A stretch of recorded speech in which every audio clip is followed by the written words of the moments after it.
Hey there, Club Jugglers. Jeremiah Johnston here, addressing a question by Phil Keeley, wanting to know a few creative ways to get into and out of scissor catches besides the basics. So I got a few options for you. First one, we'll keep it really simple. It's like level 1 in and out of scissor catch from the cascade. I'm just going to catch and use the momentum from the catch in my hand to start going into a little flourish, just a simple little thumb spin flourish here, not doing anything fancy, just using the momentum from that catch, and that's going to become the scissor catch, right? So it drops you straight into it. Super basic. If you can do a regular scissor catch, I'm sure you can handle that one. Next up, let's try something a little more toss oriented. So multiplexing out of scissors is pretty common, right? Something like this into your cascade. But let's think about like a multiplex into a scissor catch. So you've got two clubs coming down at the same time. Now, of course, you can do that from a multiplex itself, or you can do it from something like a 4x2, where basically I'm throwing doubles and then underneath the doubles, adding a little extra quick flip. So this is a little more advanced trick, of course. And then you go into the scissor catch from there. So you got to line the two clubs up. You got to be quick into your scissor catch, but it's a really fun way in and out, or out of the scissor catch, into the scissor catch. So last one, and then we'll go on to some exits. So the last one I want to show you is a squeeze catch. So there's a few different ways to express it. Basically what's going to happen here is I'm going to time the creation of my scissor grip with the landing club. Looks like this. And so in the beginning, best way to go is to just clamp both hands together around that scissor catch, something like that. You can throw a double if you want, but that doesn't necessarily make it easier. It gives you more time with the club in the air, but it makes it a little harder when it's coming down because it's usually spinning a little faster and falling a little faster. So a nice floaty single is a great way to learn this trick. Bring those two clubs together. Hopefully you do better than I do. Here we go. It goes like this. And that was sort of a linear way. I just smashed the two clubs together. You can also make it a little more flowy by adding that same little thumb spin flourish in, either going in the same direction as the catching momentum or reversing the spin and coming up underneath. So let's start with over the top. Goes like this.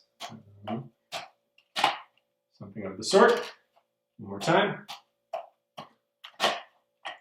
Now you have some options here. You can turn your hand over to receive and then turn it back over, or catch it in an inverted scissor, or you can simply place the club into the scissor catch position over the top, which is sort of a reverse collect. It's a little funny coming at it from the top.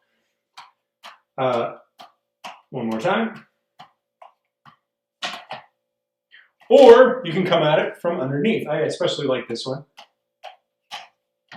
Ooh. Just like so.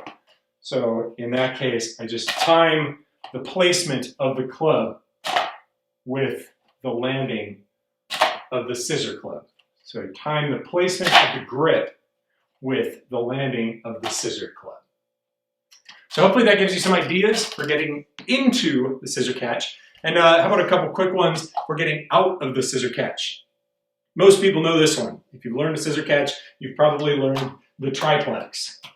Getting all three clubs up into the air. Basically, you got to delay the multiplex in the hand so that you get to about this point before you actually release, so that you get the double nice and straight up in the air, but the grip doesn't end up separating horizontally from the club that's in the air.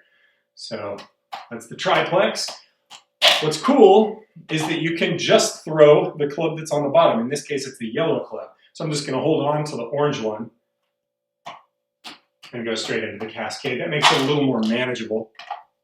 But then a few other ways into a cascade or whatever other trick would be to roll up from the scissor catch into a balance.